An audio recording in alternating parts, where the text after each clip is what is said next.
여러분들 뭐 어떻습니까? 족보들 있으세요? 자랑할 만한 분 계세요? 아마 이씨나 김씨들은 가끔 왕손들이 있어가지고 있을지도 있겠어요. 네, 뭐 저희는 그런 이 왕족이 없습니다. 없어요. 그런데 창세기에 오늘 읽은 본문에 보면 족보가 나오는데요. 약 거의 1000년 이상의 내용이지 않습니까? 그런데 족보의 내용이 짤막해요. 몇 사람 없어요. 우리가 기록하듯이 족보를 기록하면요, 아마 감당하지 못하죠, 책이. 그런데 딱 얼마 안 되지 않습니까? 그러니까 이 말은 뭐냐면 그때 딱 그 사람들만 있었다는 말이 아니라 더 수많은 사람들이 있었는데 중요한 사람들을 셀렉트해가지고 그 이름들을 중심으로 족보에 넣었다는 거죠. 그럼 이제 신약성경 마태복음이나 누가복음에도 족보가 나오는데 그 족보 안에, 특히 누가복음의 족보 안에는 창세기의 족보의 내용이 포함돼서 있어요. 더 많은 내용이죠. 그대로 포함시킵니다. 그래서 창세기 5장의 오늘 내용을 이렇게 족보를 읽다 보면요, 그 이전에 4장 말미에 또 하나의 족보가 나오지 않습니까? 가인의 족보. 그리고 오늘 읽은 본문 말씀은 아담을 통해서 이어지는 셋의 족보. 이렇게 나오거든요. 그러니까 크게는 두 개의 족보가 창세기에 존재한다는 거예요. 그러니까 창세기에 존재하는 두 개의 큰 족보는 결과적으로 모든 인류의 족보는 두 개로 나뉜다는 겁니다. 그러니까 내가 그 족보 중에 어디에 속해 있다는 거예요. 우리 집에 집안의 족보가 어떻게 되어 있던 건 상관없이 그런 족보 말고 그런 족보를 수십 개를 갖고 있다 하더라도 결국은 인간은 두 족보 안에 한 군데 들어가 있다는 거예요. 그게 가인의 족보 속에 들어가 있느냐, 셋의 족보 속에 들어가 있느냐라고 하는 것에 큰 두 가지의 줄기가 있다고 하는 것입니다. 4장 말미에 보게 되면 가인의 그 후손과 그들의 족보를 소개를 쫙 하다가 5장이 오늘 들어서면서 인류의 첫사람이었던 아담이 결국은 죽습니다. 에덴 동산 밖에서 930세를 살고 죽어요. 이야, 많이 살았네. 우리 그렇게 생각하지 않습니까? 옛날 사람들은 어떻게 해서 이렇게 많이 살았을까 생각을 했는데 제가 그 성경을 읽다가 어떤 생각을 했냐면, 이야, 결국은 사람은 성경을 읽을 때 자기 중심으로 읽는구나. 그렇게 생각이 들어요. 왜냐하면 인간이 결국 많이 살아야 100세, 100세를 기준으로 해서 100세 이상 살면 이야, 장수하시네? 그렇지 않습니까? 그래서 50 정도에 죽으면 단명했네. 그 장수와 단명의 기준이 어디 있어요? 현대에 100세 정도를 기준으로 해서 사람들이 단명과 장수를 이렇게 생각을 하는 것 같아요. 그러면 아담이 930세를 살았어요. 장수입니까? 단명입니까? 나의 현재 관점에서 보게 되면 엄청나게 오래 사는 거예요. 지루해서 어떻게 살았을까? 그런 생각도 할 수 있는데, 아담은 원래 여러분 어떤 사람입니까? 영원히 살 수 있는 사람이에요. 죽지 않는 사람이에요. 그런데 하나님 앞에 범죄해가지고 에덴 동산에 쫓겨나서 결국 그는 죽었더라라고 하는 거예요. 그러니까 영원히 살 수 있는데, 아이고, 죽었네? 이렇게 돼야 되지. 그게 맞는 게 아닙니까? 아담 입장에서? 근데 우리 입장에서 보기에는 아담은 정말 오래 살았네, 이렇게 얘기를 하는 거예요. 결국은 내 입장에서 성경이 있는구나. 내 입장에서. 아담의 입장으로 가가지고 아담의 연수를 생각해 보게 되면, 에덴 동산에 있었다면 영원히 살 수 있는데, 결국 죽는구나. 그래서 내 후손도 죽는구나. 이렇게 되는 거예요. 그러니까 하나님의 입장이나 아담의 입장에서 봐서는 오래 사는 게 아니에요. 산 만큼 산 거예요, 그냥. 근데 아담은 죽었지만 아담을 이어서 셋으로 여인의 후손이 이어지는 거예요. 여인의 후손에 대한 족보. 가인의 계보를 보게 되면요, 인류 최초로 가인이 성을 쌓습니다. 여러분, 그 당시 성을 쌓았다고 하는 것은 엄청난 힘의 그 상징이에요. 보통 사람들 어떻게 성을 쌓습니까? 가인은 아벨을 살해한 후에요, 그 땅을 떠나야 됐지 않습니까? 그 땅을 떠날 때 4장 14절에 보게 되면요, 매우 불안해합니다. 누가 나를 죽이면 어떡할까? 그래요. 그러니까 성을 쌓았다고 하는 것은 어떤 심리에서 성을 쌓는가를 보게 되면요, 자신의 힘을 과시해가지고 혹시 있을지도 모르는 그 보복을 두려워해서 아마 성을 쌓았을 거예요. 가인은 자신이 쌓은 성을 의지하면서 아마 사람들에 대한 두려움을 안 했을 것입니다. 독자적인 나라를 건설한 거죠. 가인은 그러니까 한 나라의 군주가 된 것과 같아요. 그럼 누구의 통치도 그는 거부하는 겁니다. 자기가 성 쌓고 자기가 군주예요. 자기가 왕인 거죠. 가인의 후손들은 성을 쌓으면서 문화와 문명을 막 발전시켜 나갑니다. 그러면서 아마 그들은 성에서 살면서 안주하면서 이렇게 생각했을 거예요. 나는 절대로 죽지 않을 거야. 그렇게 외쳤을 거예요. 그런데 성경은 뭐라고 말하냐면 그들은 모두 죽었더라 이렇게 말합니다.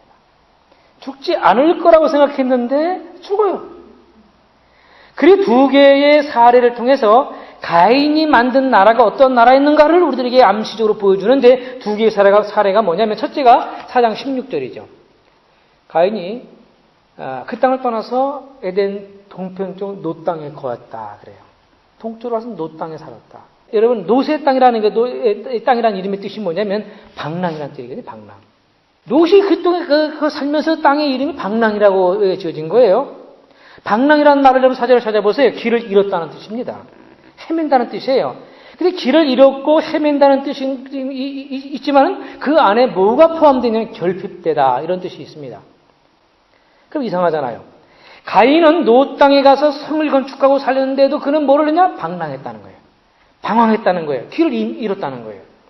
성 속에 살면서도 문화를 발전시키고 문화를 꽃피웠는데도 불구하고 그는 거기서 뭘 느꼈냐면 결핍을 느꼈다는 겁니다. 한마디로 뭐냐면 그들은 길을 잃은 자들과 마찬가지고 그들은 헤매는 자들이고 그들은 결핍을 느끼는 사람들이었다. 이것을 상징적으로 보여주는 거예요. 그러니까 가인이 만든 나라, 가인이 세운 성이라는 것은 어떤 세계냐? 결핍의 세계라는 것입니다.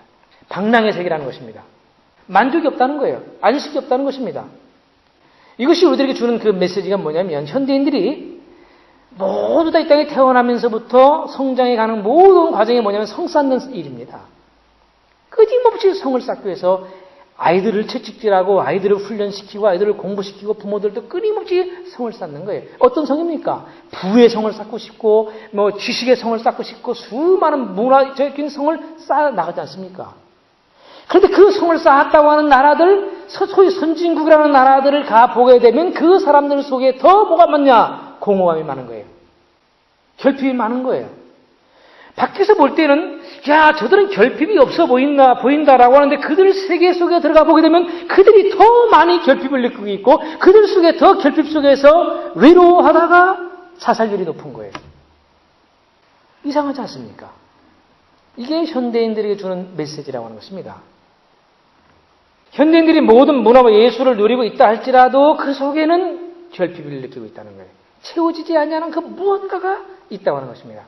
막대한 부를 축적했다 할지라도 그는 여전히 길을 잃었고 여전히 헤매는 자와 같다라고 지금 말하고 있는 거예요. 이것이 지금 이 가인을 통해서 세운 나라를 통해서 우리들에게 지금 메시지를 주고 있다는 것입니다. 그 이유가 무엇이에요? 간단합니다. 그들의 삶에 하나님의 임재가 없었기 때문이에요.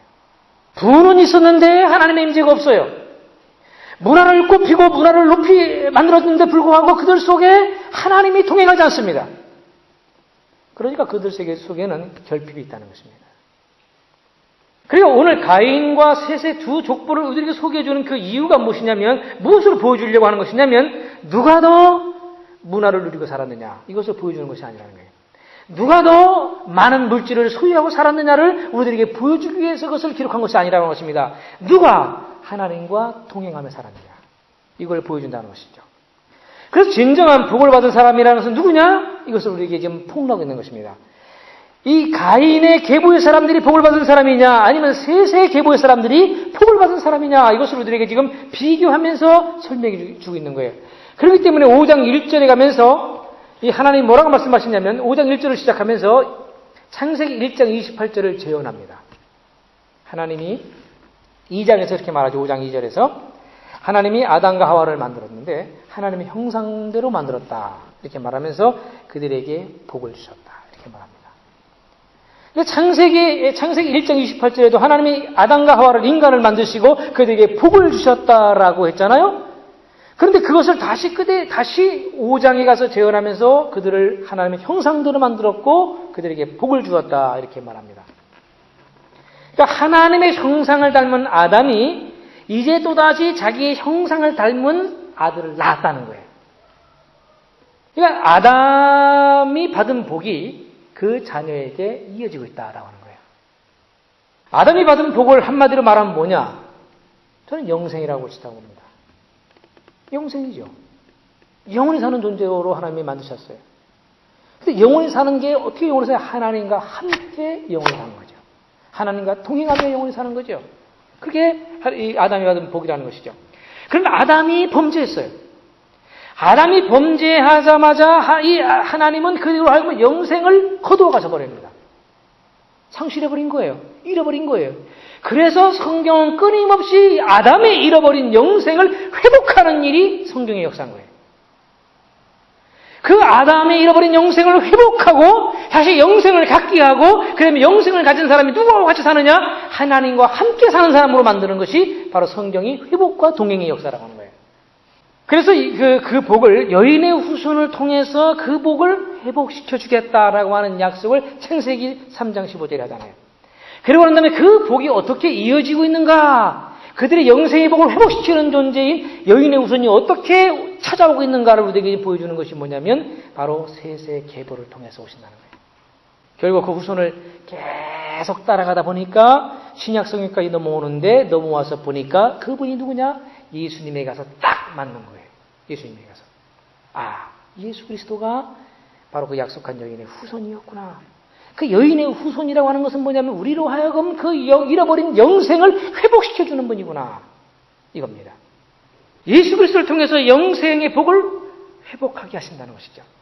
그러면 큰 부자가 되려는 삶보다 더 중요한 게 있는데 그것이 뭐냐면 그것은 하나님과 동행하는 삶을 추구하는 거라는 거예요.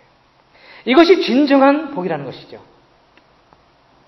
둘째로 뭐냐면 그 가인이 세운 나라를 통해서 우리들에게 보여주려고 하는 것이 이제는 라멕을 통해서 보이는 거예요. 가인의 4대 손인 라멕. 라멕 때에 있다고 와서 성경은 뭐를 꼭 집어서 말해주냐면 라멕이 부인이 2명이 있다는 겁니다. 2명이 성경에 처음 나오는 이야기입니다.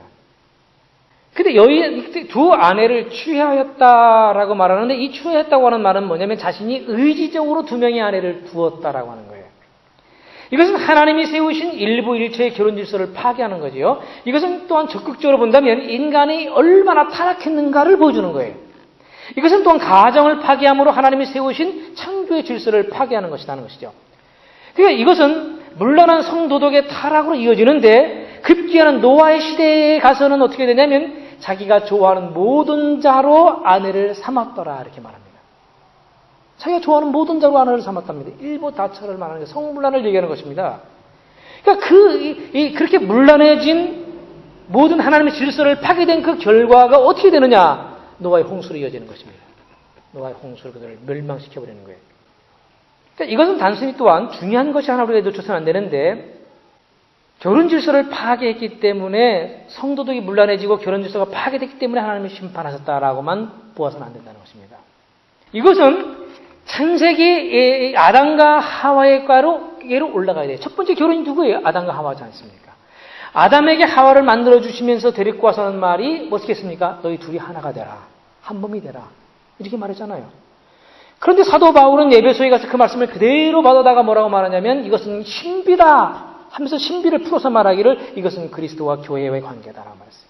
신부의 관계다. 그러니까 이 그리스도와 교회가 하나 되고 하나 돼서 그 교제되는 삶을 살아야 된다고 하는 것을 강조하는데 그리스도 말고 교회가 다른 것을 또 뭐예요? 사랑하는 거예요. 이게 뭡니까? 이게 영적 간음이라는 거죠. 그것은 부부의 관계를 파괴하는 것이 바로 그런 요소라고 한다면 이것이 그리스도와 우리와의 관계를 파괴하는 것이 뭐냐? 우상 섬기는 거라는 것이죠. 하나님 말고 예수님 말고 그 무엇인가를 더 사랑한다는 것, 세상을 사랑한다는 것, 어떤 우상을 섬긴다고 하는 것 이렇게까지 이어지는 거예요. 하나가 되게 하는 원리였는데 부부의 관계는 두 몸이 하나가 되는 원리였고 이 하나가 되는 원리는 훗날에 가서 하나의 비밀이었는데 그리스도와 성도가 하나가 되는 것을 우리에게 보여주는 것이었는데 하나가 되는 것을 파괴한다는 것입니다. 그것은 심판이죠. 그렇기 때문에 심판이 많은 거예요. 심판이. 4장 16절에 보게 되면요. 가인이 여호와 앞을 떠났다라고 하는 말씀입니다. 단순히 밖으로 나갔다는 의미만이 아니에요. 달아났다, 피했다라고 하는 말입니다. 이 말이 뭡니까? 여호와 앞을 피했다는 말이니까 여호와 앞을 떠나라고 하는 말, 떠나란 말이 달아나다, 피하다는 말이니까 그 말을 집어넣으면 여호와께로부터 달아났다. 여호와를 피했다는 말이에요. 아담도 범죄한 이후에 하나님을 피했는데 이 가인이 범죄한 이후에 하나님을 피해버려요. 하나님을 피해서 도망가 버려요. 그러니까 가인이 스스로 하나님에게서 멀어지려고 하는 의사를 가지고 도망갔다고 하는 거예요. 그래서 하나님을 떠나 정착한 곳이 어디냐? 에덴 동편 노 땅이었다는 것이죠. 노 땅, 방랑의 땅. 이것은 가인이 하나님을 떠나 정착한 어느 한 특정 지역만을 우리들에게 보여주는 그런 의미가 아니에요. 이것은 하나님을 떠난 인간은 그가 견고한 성에 들어가 있다 할지라도 그런 방랑하는 자라는 거예요. 이것은 또한 하나님이 가인을 향해서 유리하는 자가 될 것이다 라고 그에게 저주를 내렸는데 그 저주의 심판이 그대로 그에게 임한 거죠. 유리하다는 말이 뭡니까? 배회하고 이리저리 막 도망다닌다는 거예요. 이렇게 유리하는 사람, 이렇게 도망다니는 사람이 누구인가? 하나님을 떠난 사람이라고 성경은 말해요. 신약성경에서 하나님을 떠난 사람을 비유를 통해서 우리들에게 보여주는 내용이 하나 있는데 그것이 뭡니까? 탕자죠. 아버지 품에 있던 그 아들이 아버지 재산을 받아가지고 도망갔어요. 자기 의지를 가지고 아버지로부터 멀리 떠났다라고 말했거든요. 떠나서 자기가 가지고 있는 돈을 가지고 자기의 왕국을 세워가는 거예요. 향락의 왕국을 세워가고 수많은 왕국을 세워져 갔는데 결국 뭡니까? 유리하는 자가 돼요. 방랑하는 자가 돼요. 배회하는 자가 되고 말아요. 그 가인의 후손들이 만든 족보는 결국 우리들에게 무엇을 보여주냐면 하나님을 떠난 자의 족보, 방황하는 자의 족보를 우리들에게 지금 보여주고 있다는 것입니다. 성경은 이것을 셋의 족보와 비교해서 우리들에게 보여준다는 거예요. 하나님이 동행한 족보와 하나님이 떠난 족보를 우리들에게 지금 보여주고 있는 것입니다. 이것은 오늘날 우리들에게 무엇을 보여주려고 하는 거냐면 예수를 믿어서 믿음 안에 있는 사람들의 삶과 예수를 믿지 않고 예수 밖에 있는 사람들의 삶을 두 종류로 나눠서 보여주는 거예요. 세계는 딱 두 개밖에 없습니다. 두 족보를 일반적 잣대로 우리가 현대적 잣대로 딱 비교해 보게 되면 누가 더 월등한 거 아십니까? 가인의 후손들이요. 훨씬 더 월등합니다. 비교할 수가 없어요. 왜냐하면 셋의 자손들은 천막 치고 살았어요. 텐트 속에서 살았어요. 그런데 가인의 자손은 성을 짓고 성 속에서 살았습니다. 비교할 수가 없어요. 비교할 수가 없어요. 요즘 말로 나쁘게 말하면 셋의 자손들은 난민 같고 가인의 자손들은요 아주 부자들의 저택에서 사는 사람들과 같은 거예요. 그것만이 아니라 가인의 자손들은 가축을 기르는 법을 알았어요. 성경에 보면 가축을 기르는 법을 알았다고 합니다. 그리고 수금과 퉁수를 만들어가지고 문화를 발전시켜 나가요. 음악을 만드는 거예요, 음악을. 그리고 구리와 쇠를 다루는 기술이 막 생겨가지고 그걸로 뭐냐면 문명을 발전시켜 나가는 거예요. 어디서 그랬냐? 셋의 족보에서 나온 게 아니에요. 가인의 족보에서 나왔습니다. 하나님을 떠난 사람의 족보에서 나왔어요. 그런데 그렇게 문명을 누리고 문화를 누리는데 그들 속에 뭐냐? 쉼이 없어요. 안식이 없어요. 이상하잖아요. 가질 건 다 가진 것 같았는데 모든 것을 소유한 것 같고 화려하게 보이고 거창해 보이고 힘있게 보이는데 방황해요. 그러니까 그들은 스스로 어떤 생각에 빠질 수 있냐면 하나님의 도움 없이도 우리는 이렇게 살 수가 있어. 문명을 발전시킬 수 있고 우리는 풀을 축적할 수 있고 우리는 이렇게 짐승을 많이 가축을 가질 수도 있다. 이렇게 그들은 아마 생각했을 거예요. 오늘의 물질문명 사회의 관점에서 두 가문을 딱 비교해 보게 되면 가인의 가문이 훨씬 더 월등합니다. 그러나 성경이 말하라는 것은 두 가문의 가장 큰 차이점을 우리들에게 보여주려는 것이 뭐냐면 누가 더 강했느냐 이거 아니에요. 누가 더 문화적으로 살았느냐 이것이 아니라는 것입니다. 누가 더 부자로 살았느냐 이게 아니라는 것입니다. 단 하나예요. 그것은 하나님께서 누구와 함께 하셨느냐 이겁니다. 결론적으로 말한다면 가인은 하나님을 떠난 자를 보여주는 것이고 그 결과는 방황하며 유리하는 사람이 되고 말았다 이것이죠. 그러나 셋과 그의 후손들은 하나님과 동행하는 사람이었다. 이것을 우리들에게 좀 보여주는 거예요. 그러면서 뭘 우리에게 보여주냐면 누가 더 복받은 사람이라고 너희는 생각하느냐 이거죠. 여러분 어떻습니까? 가인과 그의 후손들이 아니라는 거예요. 셋으로부터 노아의 에녹과 노아로 이어지는 하나님이 함께 하시는 그들이 진정한 복을 받은 사람들이다. 이것을 우리에게 보여주는 것입니다. 그러면 우리는 물질 문명이 발달한 세계를 추구하며 살거나 물질적인 부를 추구하며 사는 것이 우리의 바람과 목적이 되어서는 안 된다는 것이죠. 하나님이 우리와 동행하는 삶이 우리의 바람이고 우리의 목적이 되어야 된다고 하는 것입니다. 그래서 우리가 공부하는 시간도 중요하지만 하나님의 말씀을 공부하는 것은 더 중요하다. 이걸 우리가 알아야 된다는 것이죠. 우리가 친구들을 만나서 즐거운 대화를 나누는 것도 소중하지만 하나님과 대화를 나누는 시간은 더더욱 소중하다. 이것을 우리가 알아야 된다는 것이에요.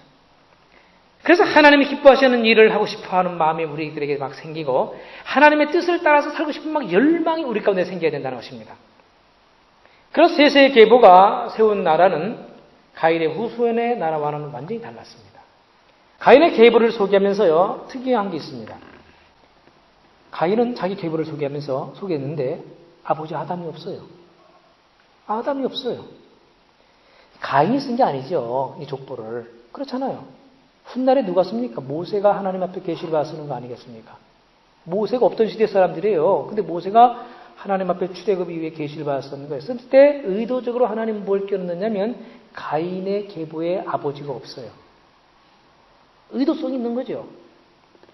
어떻게 자기의 시조가 없이 자기부터 시작이 되냐고요. 자기가 하늘에서 뚝 떨어졌냐고요. 근데 가인은 자기의 족보 속에 아버지 아담이 없어요. 아버지가 무시되고 있는 거죠. 그런데 셋의 후손들은 달랐어요. 그의 시조가 어디부터 시작되냐? 아담으로부터 시작돼요. 아담으로부터 셋으로, 셋으로부터 이어지는 거예요. 그런데 누가복음 3장 38절에 보게 되면요, 예수님의 족보가 나오거든요. 예수님의 족보가 나오는데 마태복음의 족보와는 달라요. 예수님의 족보, 누가복음에 있는 족보는요, 아담으로부터 내려오는 게 아니라 예수님으로부터 시작해서 거꾸로 올라가요. 예수님으로부터 올라가요. 쫙 올라가는데 올라가다가 어떻게 되냐면 그 위는 에노스요. 그 위는 셋이요. 그 위는 누굽니까? 아담이에요. 그렇게 말해요. 올라가요. 그러니까 예수님을 타고 올라가서 보게 되면 어디에 가냐면 이 아담에게 가서 딱 멈추는 거예요. 근데 성경은 어디까지 가냐면 아담, 그 위에는 아담이요. 그 다음에 아담 위에는 누구예요? 하나님이다 그래요. 하나님이 누구라는 거예요? 그러니까 아버지라는 거예요. 아버지. 그 아버지로부터 내려가잖아요. 하나님이 아버지고 아담이 그 다음 아버지고 그 다음에 내려가는 거잖아요. 그러니까 이게 거꾸로 올라가는데 자기 조상이 올라가다가 결국은 아담으로 멈추는 것이 아니라 아담 그 위는 하나님이라고 말합니다. 이야, 놀라워요. 모세는 창세기를 기록하면서 가인은 그의 기원을 하나님이 아닌 자기 자신으로부터 시작하고 기록하고 있잖아요. 의도적으로. 그래서 가인의 족보에는 그의 아버지가 없다는 말이에요. 아버지가 없다고 하는 말은 뭐냐면 아담과 연결되지 않았다는 거예요. 그렇잖아요. 아담과 연결되지 않았다는 것은 아담이 누구하고 연결되어 있어요? 하나님과 연결되어 있잖아요. 그러니까 가인은 하나님과 연결되어 있지 않은 사람이라는 거예요. 하나님으로부터 떠난 사람이라는 거예요. 하나님으로부터 유리되는 사람이라는 거예요. 하나님과 상관없는 사람이라는 거예요. 그걸 증명하고 있는 거죠. 가인의 족보에서는 쭉 읽어보게 되면 단 한 번도 하나님이라는 이름이 안 나와요. 한 번도. 그러니까 그 가인은 그의 후손들은 단 한 번도 하나님과 관계를 갖고 사는 사람이 없다는 거예요. 관계 없이 살아갔다는 것입니다. 그래서 성경의 저자는 가인을 경건한 자손, 여인의 후손의 줄기에서 제명됐다라고 우리들에게 지금 보여주고 있는 거예요. 그래서 가인의 계보는 하나님을 떠난 유리하는 세상의 계보이고 셋의 계보는 하나님과 동행하는 임마누엘의 계보다. 이렇게 우리들에게 보여주고 있습니다. 이것을 성경이 증명이라도 하듯이 예수님이 이 땅에 태어났을 때 예수님의 이름을 뭐라고 했느냐? 아버지를 거슬러 올라가면 맨 꼭대기에 하나님이 계시고 그 다음에 아담이 쭉 내려오다가 마지막 예수님에게서 끝나는데 끝나는 예수님이 태어나는데 그 예수님을 뭐라고 말하냐? 마태복음 1장 23절에 보게 되면 보라 처녀가 잉태하여 아들을 낳을 것인데 그 이름을 임마누엘이라 하라. 임마누엘이 뭐죠? 하나님이 함께한다는 거잖아요. 동행이에요. 동행. 결국 셋과 그의 후손의 족보를 통해서 보여주려고 하는 것이 무엇입니까? 몇 가지가 있는데 하나님과 동행한 그 믿음의 족보를 통해서 우리에게 보여주려고 하는 것이 그 안에 있는 몇몇의 인물을 통해서 우리에게 지금 메시지를 주고 있다는 것입니다. 그 첫 번째가 그들의 후손 가운데 에녹을 통해서 우리에게 한 가지 중요한 걸 보여주는 거예요. 하나님이 우리와 동행하신다는 겁니다. 하나님이 우리와 동행하신다. 이게 보통 일이 아니에요. 엄청나고 파격적인 일이에요. 왜냐하면 우리 그 당시를 알아야 되지 않습니까? 이들은 모두 어떤 사람들이냐면요. 하나님의 심판을 받아서 에덴 동산 밖으로 쫓겨난 아담과 하와의 후손들이에요. 심판받은 백성의 자녀들란 말이에요. 그들은 에덴 동산 밖에서 태어난 사람들이고 그래서 하나님께서 그들을 먼저 찾아와 주셨다는 거예요. 그리고 그들과 함께 하셨다는 거예요. 이게 정말 가능한 일이 아닌데 하나님이 그들을 찾아와 주시고 그들을 만나 주시고 그들과 동행해 주셨다는 것입니다. 그래서 이 말씀이 현대 우리들에게 어떤 것을 주냐면 우리들에게 소망이 있다는 겁니다. 소망이. 우리가 어둠 가운데서 태어나지 않습니까? 하나님을 모르는 세계 속에서 태어나지 않습니까? 그런데 하나님을 모르는 우리들에게 하나님이 먼저 찾아와 주시고 우리를 만나 주시고 우리를 변화시켜 주시고 하나님의 자녀로 만들어 주신 다음에 우리와 동행하신다는 것입니다. 그래서 우리에게 소망이 있는 거예요. 또 한 가지는 셋의 후손인 무두셀라를 통해서 우리들에게 한 가지 중요한 걸 보여주세요. 하나님은 오래 참으시며 우리를 사랑하신다. 이겁니다. 성경에 등장하는 인물 중에서 가장 오래 사는 사람이 무두셀라예요. 969살. 거의 1000년을 살아서 1000년 세상에 거의 어떻게 1000년을 살았다니까요. 이게 엄청난 일이 아니겠습니까? 그런데 이 무두셀라라고 하는 그 이름의 뜻이 심판을 상징하고 있어요. 그 무두셀라라고 하는 이름의 뜻이 창의 사람, 창을 던지는 자 이런 뜻이거든요. 그런데 왜 심판을 상징하느냐? 고대 사회에서는 전쟁을 할 때요 가장 먼저 어떤 사람이냐면 창을 든 사람이 맨 앞에 씁니다. 창에 부대요. 쓴다고 그래요. 그래서 창 든 사람이 막 앞에 들려나가는데 전쟁의 승패가 누구에게 달려있느냐? 창 든 사람에게 달려있다라고 그들은 믿는 거예요. 왜 그러냐면 부족이나 마을에서 가장 창을 잘 던지고 튼튼한 사람들을 맨 앞에 창을 들고 세우는데 창 든 사람이 앞에 나가다가 상대방의 적장이나 앞에 있는 창든 부대를 먼저 무찌르는 거예요. 그리고 나면 뒤에 있는 주력 부대가 가가지고 섬멸시키는 거예요. 그래서 가장 앞에 서 있던 창든 사람이 죽게 되면은 어떻게 됩니까? 그 전쟁은 패한 거나 진비 없는 거예요. 패한 거나 진비 없어요. 그래서 그렇게 해서 이 사람들은 뭐냐면 이건 재앙과 마찬가지다 생각한 거예요. 그래서 이러한 배경을 알고 있었던 사람들이 뭐냐면 창을 던지는 자가 죽으면 뭐예요? 재앙이 온다고 생각한 거예요. 그래서 무두셀라고 하는 말은 창을 던지는 자라고 하는 뜻인데 이것이 어떻게 발전이 되냐면 이 아들이 죽으면 재앙이 온다라고 하는 뜻이 있는 거예요. 왜냐하면 창을 던진 자가 죽으면 전쟁에 지니까 전쟁에 지는 것은 그건 재앙이니까 그러니까 이 아들이 죽으면 재앙이 온다라고 하는 생각이 그들이 갖고 있는 것이죠. 그런데 무두셀라고 하는 이름의 뜻이 바로 창을 던지는 자라고 하는 것인데 그 이름을 누가 졌냐고 하는 거예요. 고대 사회에서는요 가부장적 사회이기 때문에 그의 아버지가 자신의 신앙의 고백을 담아서 주로 이름을 줍니다. 신앙의 고백이 거의 자식의 이름은요 아버지의 신앙의 고백이에요. 근데 그 아버지가 무두셀라의 아버지가 누굽니까? 에녹이에요. 그 유명한 에녹. 죽음을 보지 않고 하늘로 올라간 사람. 300년간 하나님과 동행하다가 죽음을 보지 않냐고 하나님이 그를 딱 낚아채서 데리고 가버렸어요. 하늘나라로. 하나님이. 최초 인물이죠. 성경을 보면 에녹이 65세에 무두셀라를 낳고 그 낳은 후에 300년간 하나님과 동행하는데 아들을 낳은 이후에 하나님과 동행하면서 그 아들의 이름을 무두셀라 이렇게 진 거예요. 창을 던지는 자 이렇게 진 거예요. 네. 왜 그렇게 어마어마한 이름을 지을 수가 있겠느냐? 그런 그 시대 사람들에게 던져주고 싶은 메시지가 있었던 거죠. 임박한 메시지. 이게 뭡니까? 하나님의 심판이었던 거죠. 그래서 유다서 1장 14절에 보게 되면요. 아담의 7대손 에녹이 그 사람들에게 대하여 이 사람들에 대하여 예언하여 이르되 보라 주께서 그 수만의 거룩한 자와 함께 임하셨나니 이는 무사람을 심판하사 경건하지 않게 행한 모든 일과 주를 거스려 한 모든 악한 말로 말미암아 그들을 정죄하겠다. 심판이에요. 심판을 선언했어요.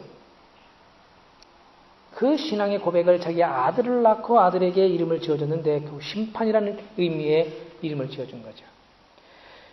근데 그러니까 이 무두셀라가 일찍 죽어야 됩니까? 안 죽어야 됩니까? 오래 살아야죠. 죽으면 심판이고 재앙인데. 그러니까 하나님이 무두셀라를 인류상에서 가장 오래 사는 사람으로 기록한 거예요. 기록한 거예요. 왜냐하면 무두셀라가 죽으면 재앙이 오니까. 결국 무두셀라가 죽을 때 성경에 보게 되면요. 홍수가 났습니다. 그 연대를 무두셀의 나이와 홍수가 난 연대를 딱 계산해 보면요. 정확하게 무두셀라가 죽던 해에 홍수가 나요.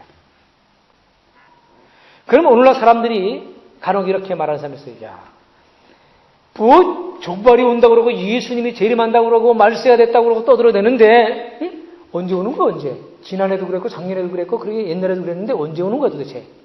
그러면서 그 심판과 예수님의 재림이 늦어진다고 사람들이 비난하는 사람들이 있습니다.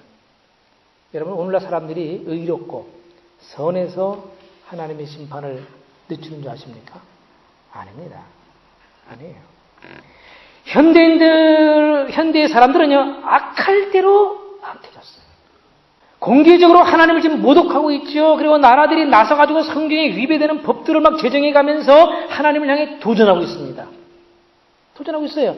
심지어는 교회는 교회인데 교회 이름이 사탄교회가 있어요, 도대체. 그리고 사탄교회라고 이름을 딱 밖에 걸어놓고 그 안에서 자기들이 고안해 놓은 예배의 방식을 가지고 자기들의 신께 예배하고 있어요. 자, 놀랍고 무서운 시대예요. 그러면 하나님이 살아계시다면 그 사탄교회라고 하면서 하나님을 모독하고 그 예배하고 있다는 그 사람들에게 불을 내려야 마땅한데 하나님이 불을 안 내리고 계신단 말이에요. 뉴욕에 있는 사탄교회에 불을 내린 적이 없어요. 이상하잖아요. 이상하잖아요. 대놓고 모독을 하는데 대놓고 그건요 드러난 일부의 모습일 뿐이죠. 현대의 거의 모든 문화나 모든 이런 것들이 다 하나님을 거역하는 문화로 돼버렸어요. 그럼 이런 시대를 바라보시는 하나님께서 어떻게 해야 된다고 여러분 생각하세요? 지금 당장이라도 하늘에서 불을 내려가지고 다 심판하고 살러야 마땅하지 않습니까? 그래서 성경을 읽어보거나 이 시대를 보면요 하나님은 그렇게 하지 않았다고 하는 거예요. 기다리시는 거예요. 참으시는 거예요. 왜 그러십니까? 사람이 회개하고 하나님께 돌아오기를 하나님은 지금 기다리고 있다는 것입니다. 마치 탕자가 돌아오기를 기다리시는 아버지의 마음으로 사람들이 회개하고 하나님께 돌아오기를 지금 하나님은 기다리고 계시다는 거예요. 그게 하나님의 사랑이고 하나님의 인내하심이에요. 성도 여러분, 이러한 하나님의 심정을 여러분 알고 계십니까? 하나님은 지금도 사람이 회개하고 돌아오기를 기다리고 계세요. 세상을 사랑하는 이들이 하나님을 사랑하는 자녀들이 되어서 돌아오기를 하나님은 기다리고 계세요. 하나님께서 부르시는 이 소리가 모든 사람에게 들려지기를 하나님은 소망하고 계세요. 그리고 그들이 듣고 순종하고 하나님께 돌아오기를 원하십니다. 마지막 한 가지를 더 우리가 알 수 있는 것은 뭐냐면 셋의 족보는 결과적으로 무엇을 보여주느냐? 하나님의 존재를, 하나님의 살아계심을, 하나님의 현존을 우리들에게 보여준다는 거예요. 이 말은 뭐냐면 임마누엘을 보여준다는 거예요. 보이지 아니하신 하나님을 이 땅에 보여줬다는 것입니다. 어떻게 보여줬는가? 셋과 그의 후손들을 통해서 여인의 후손의 물줄기를 이어오게 하시고 결국 그 후손의 결정체로 누가 오십니까? 예수 그리스도가 이 땅에 탄생하는 거예요. 그러니까 이 셋의 후손들은 그 믿음을 잘 지켜가면서 그 후손들을 통해서 마지막에 뭐냐면 하나님이신 예수 그리스도가 이 땅에 오시게 됐다고 하는 거죠. 그리고 보이지 않는 하나님을 이 땅의 사람들에게 보여줬다고 하는 것입니다. 이게 놀라운 진리인 거예요. 가인의 계보를 통해서 보여주신 게 아니에요. 하나님은 보이지 않지 않습니까? 보이지 아니하신 하나님을 보이는 하나님으로 우리에게 보여준 존재거든요. 예수님이잖아요. 그래서 예수님이 나를 본다는 곳 하나님을 보았거늘 너희가 어찌해서 하나님을 내게 보여달라고 하느냐 이렇게 말하지 않았습니까? 그래서 이 말씀이 우리에게 주는 교훈이 뭐냐면 하나님과 함께하는 사람, 하나님이 동행하는 사람은 결과적으로 그를 통해서 하나님이 보여줘야 된다는 것이죠.